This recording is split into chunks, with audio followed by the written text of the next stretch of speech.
After a year, the baby with the forehead spot developed horns on his head. Everyone has a few birthmarks, and only a small fraction of people are aware of what they are. Birthmarks are skin abnormalities that develop naturally during pregnancy, but can appear up to a month after delivery if the kid is exposed to the sun. Some people are self-conscious about birthmarks. For example, they have no right to make anyone feel ashamed.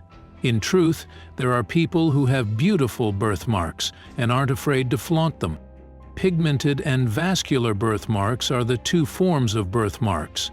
They are categorized into 3 categories based on how they are put together. Pigmented birthmarks are small patches on the body where an excessive quantity of skin pigment is accumulated over time. When a significant number of blood vessels collect in a limited area of skin, vascular birthmarks occur. This is the story of a young kid named George Ashman, who was born with a big birthmark on his forehead. His parents were anxious that, due to his appearance, the mark might cause him troubles in the long run. According to reports, George Ashman, the 5-year-old boy, was born with a prominent red flaw on his forehead, and his mother, Karen, aged 33, was terrified that he'd be tormented for the rest of his life as a result. When he was 4 years old, he had surgery to enlarge the ordinary skin on his forehead, allowing the birthmark to appear. He has reached the age of 6. By putting tissue expanders beneath the skin and gradually extending them, physicians were able to produce the impression of 2 flawless devil's horns. After 4 months, George's implants were removed and the defect was cut out so that the regenerated skin could be stitched together. Only a minor scar on his forehead remained, resembling something from a Harry Potter figure.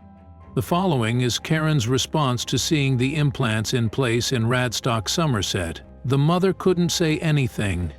When they were positioned on either side of his tiny head, it appeared like horns, which she didn't expect to be that large.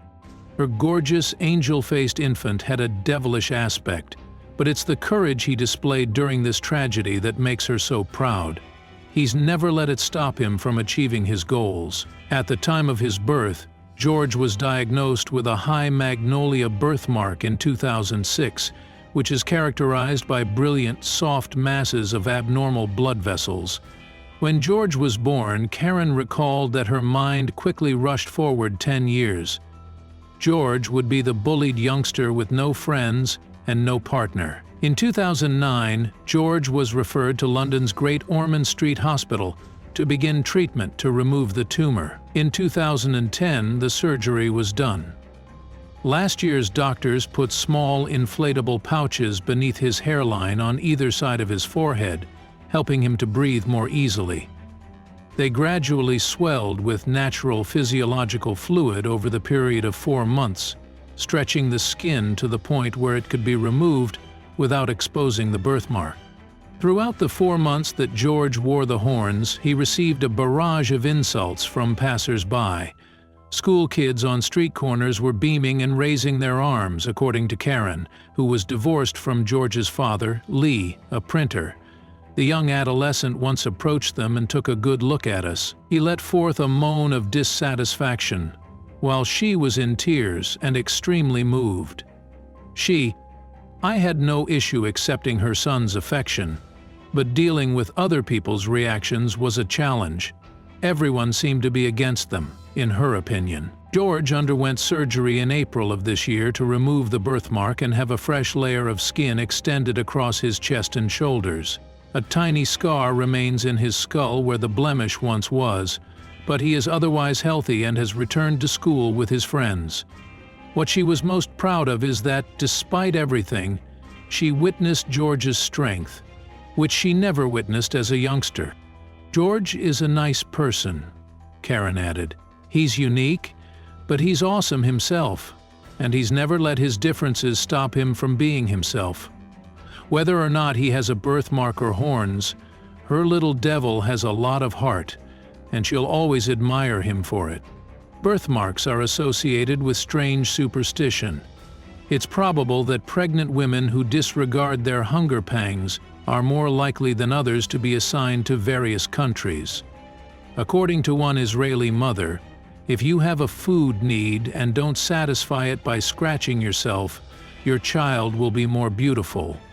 When you're pregnant, a mark in the shape of the meal you were looking for would emerge on the woman's body, and the normal course of things would be on the part of the body she scraped. Mothers in Egypt, Brazil, and Italy have reported the same phenomenon, albeit not all of them thought it to be real. If you have a food urge and don't satisfy it while scratching yourself, a beauty mark in the shape of that meal will appear on your child's birth certificate. Which begs the question, how did such a strange religion gain such widespread acceptance? Although it's unknown who created this particular myth, it appears to be based on a larger collection of ancient notions that link birth abnormalities to a woman's pregnancy experiences.